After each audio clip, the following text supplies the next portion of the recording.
All right, Mike, can you hear me? Yes. Hey, how you doing, buddy? Where are you from, by the way? Kansas. Nice. What you got? Uh, it was a pole cam question. Installing a pole camera in a backyard, where I've stood in the backyard and can look into suspect's backyard. We then install a camera, pole camera, to allow us to then conduct surveillance away from the house. The homeowners give consent.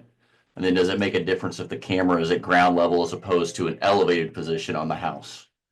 All right, so let me just make sure I got your facts right. So are you saying that so you put the camera on a neighbor's property? Yes.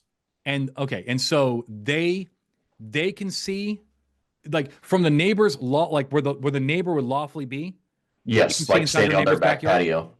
Yeah. So if the neighbor was standing on their back patio, they can see inside their neighbor's backyard, Yes. and your camera sees the same thing.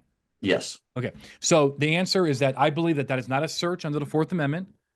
Right? Right to be, right to see. If you have a right to be, like, again, being on a pole is a little different than being on the ground, right? Or being on top of the deck. There was a case out of Nevada that did not like it with those exact facts, by the way. But one of the things that the camera was doing was looking to the bathroom. I think the court was a little offended by that.